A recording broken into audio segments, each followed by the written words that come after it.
Welcome to my apiary.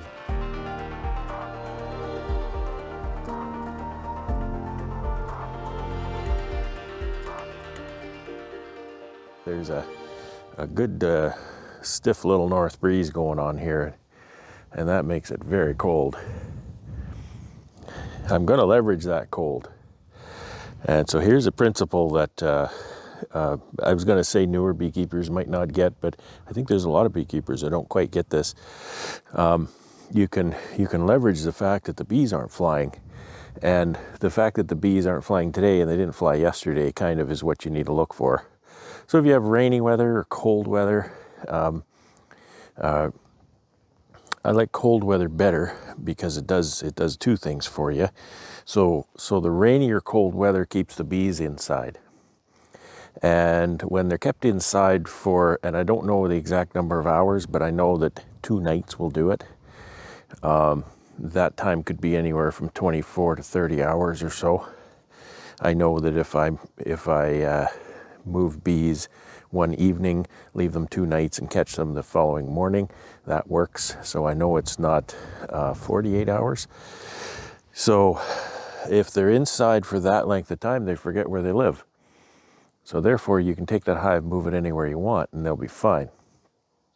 Now what the cold weather does for me is it pulls the bees up inside that nest a little bit more, so that when I do move a hive, because these are two-way pallets, I'm going to be picking up some boxes.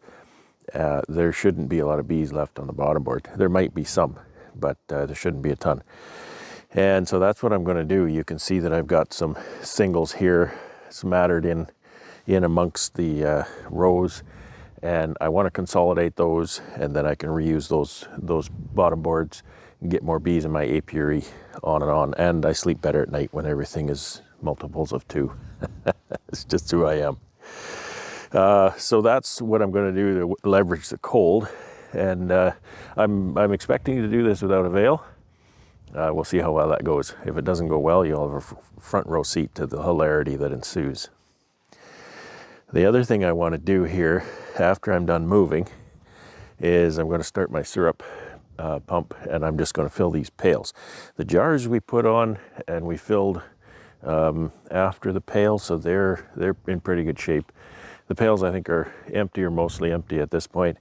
I'm just going to fill those and let them have that. Boy, it's cold.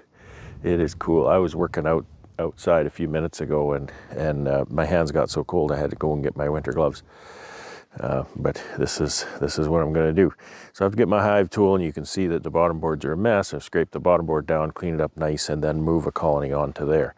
I want to stay organized so that I'm not, for example, I can't see the screen, so I can't point properly. So you see this first one here that has one missing. There's one right there that has one missing. I could move that one this way. So then there's an empty pallet there. And that would be fine. And then, move the next one up or whatever. But you just want to kind of stay organized so you're not going too far with them. They're still a bit heavy. So, you just want to you work smarter, not harder kind of thing, right? So let's bring the camera closer, and I'll move a couple here, and we'll see how this goes. Okay, let's see how this goes. I'm going to lift this one up and see if the bees pound me. I got to see if there's a lot of, before I do that, I want to clean up over here first.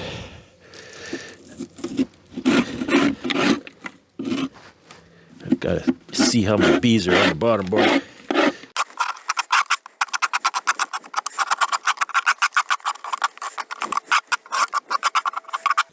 Tom Seeley's research showed that the bees really don't care what the bottom board looks like. But I do. Okay, let's see if we can move this one.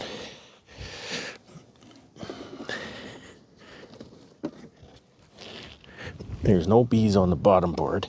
I'm going to set this one this way. It's going to be the other way, but they'll figure that out pretty fast. Well, that went pretty good. It wasn't that heavy. Now this bottom board, I think you can still see that. I'm just going to kick this sideways, and then I can pick that up with the tractor in due course. So there's a single one over there. Hopefully I can put on that spot, because this has got to go back in.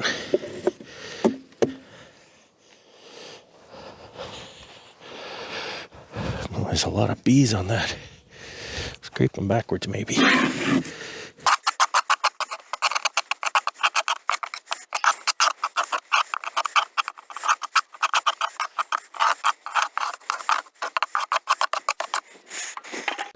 All right, I get this one over here. It's got a jar on it, which will certainly tip over. I'll take it off, but I need to cover the hole.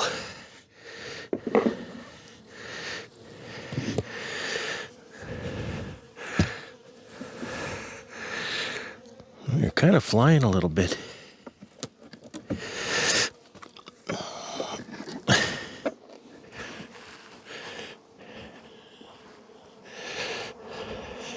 Uh-oh.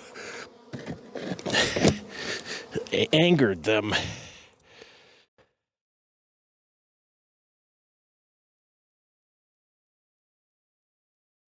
That one got a little busy.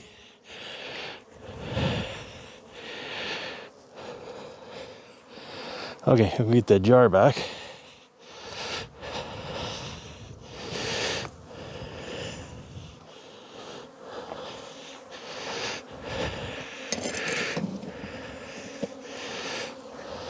Okay, this bottom board's pretty clean.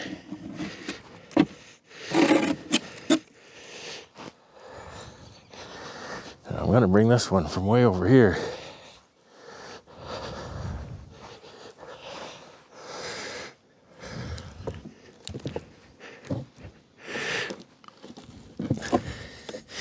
Hopefully I don't anger them again.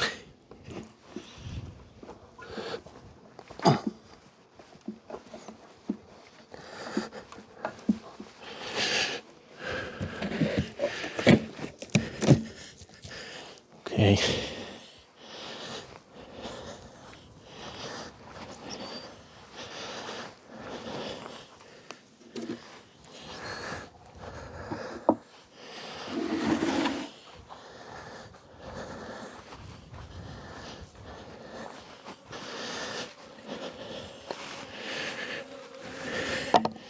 I did anger them a little, so I'll wait on that.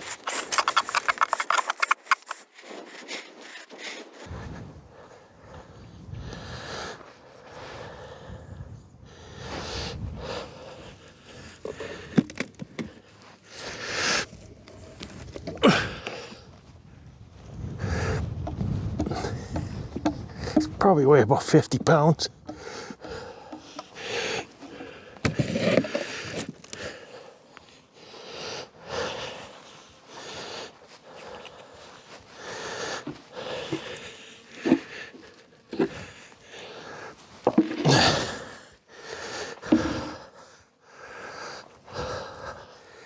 So I've got an empty space here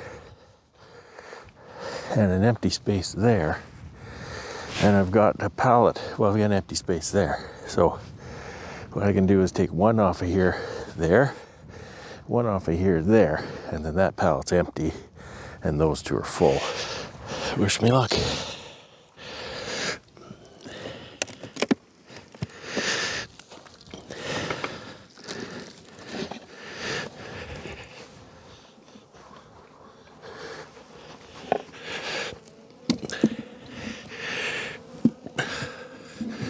Boy, that doesn't look like it'll fit there by a long ways though.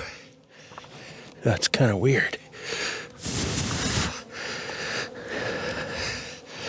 Oh, I think I'm just asking for it here. Okay. Is this gonna work? I've stirred them up already.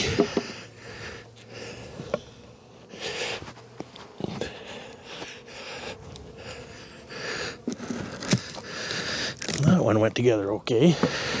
Okay, I think maybe what I'm gonna have to do is I'll have to move this one to the center. I wasn't sure if I could wedge a box in between there? And I guess the answer is no.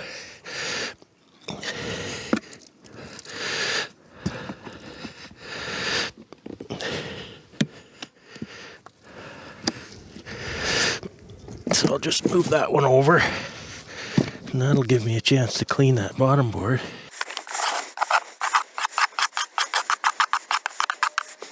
And then set this one on top.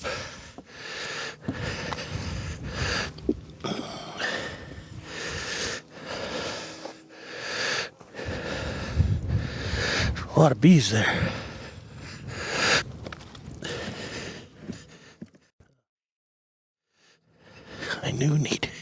I knew that too.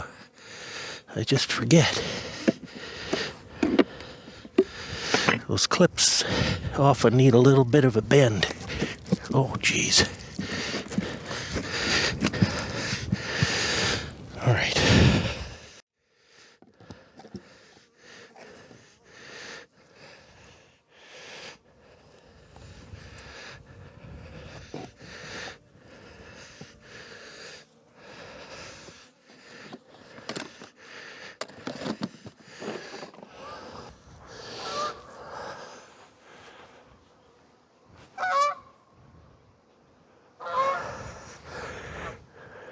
Those geese are making good time flying with the wind.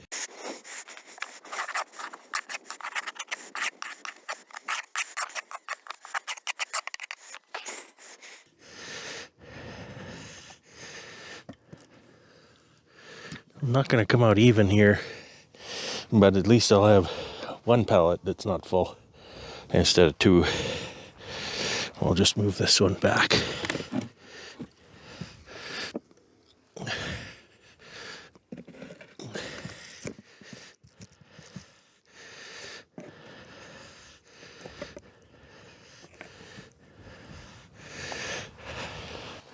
I think I'll continue this theme with these polys. They're going to be a little different.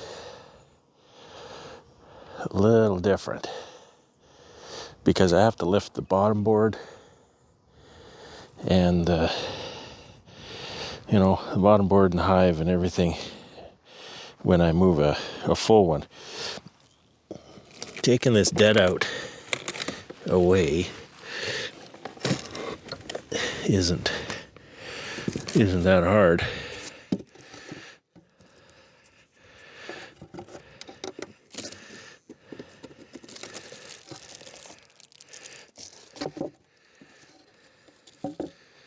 I can just pull it out, put it on this little pallet right here.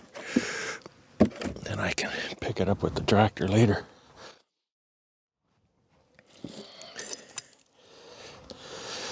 And now I stirred this one up. What I want to do is I want to push these together and then just set another one on the end. But I also don't want to get stung.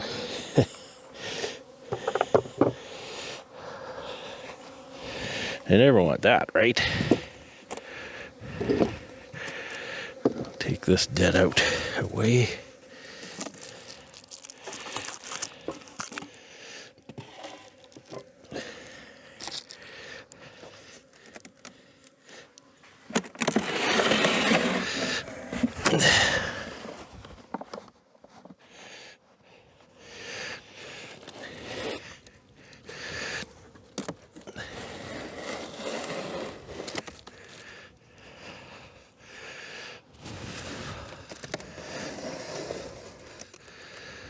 Okay. Now I want to put a couple more live ones there. There's a skid here that has only 2 live ones on it. So I think that's a good choice.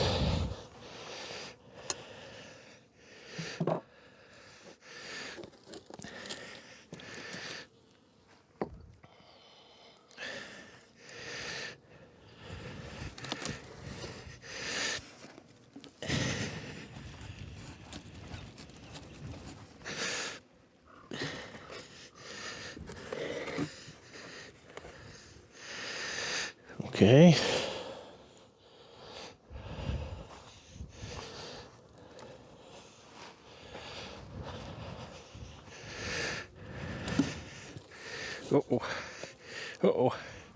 Just go up the, just leaving my jacket first thing.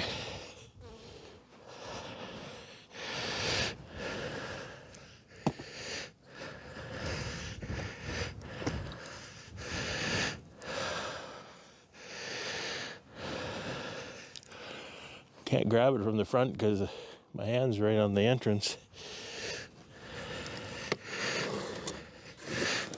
Carrying it around the sides is awkward. But this is the way.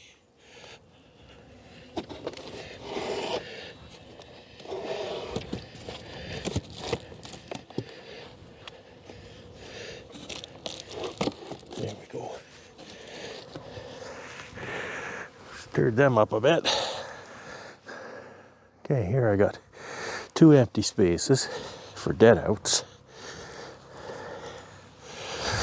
I'm not going to come out even again, but I'll fill this pallet. This has only got 1 deadout, so I'll move it over there.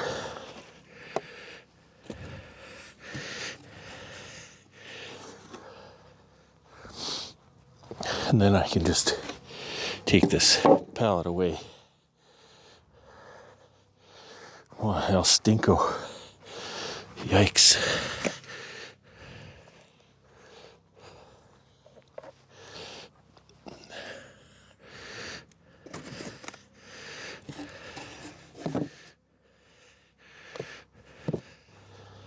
Okay, I'll just move one of these over here just to fill that pallet. Won't do anything for me, but let me sleep at night, I guess.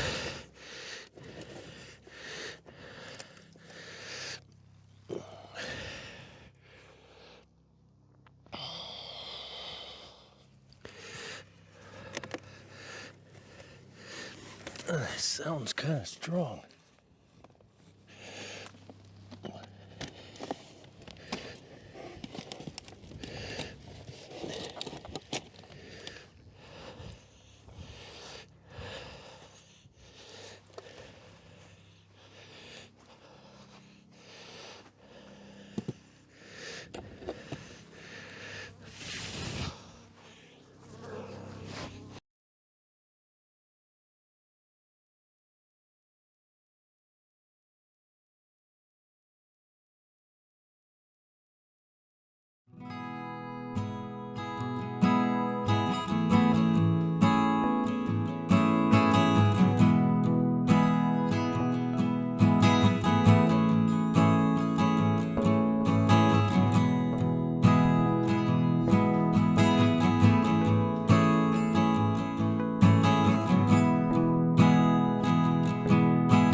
There's still a lot of walking involved with the serving hose method, but you're not carrying the pails around. That makes a bigger difference in the fall when the pails are much bigger. But I still prefer it overall. So the syrup mixing and serving system is working well. My hands are just frozen. They're covered in syrup, and I tried to wash them, but the water was frozen on top, so it's very, very cold. And so I need to go in and warm up. And yeah, I think I'm going to do some wood shop work today. So I've got the bees fed, consolidations done, pallet consolidations done. which is really nice because you get to, like I said before, take advantage of that cold weather. We don't want cold weather, but at least there's something that, it allows me to do. Okay. So now I have to trudge back to the house in my shoes in the mud. I always try and wear shoes and usually regret it. So anyway, that's feeding bees for today. Thanks for watching. Take care and have fun.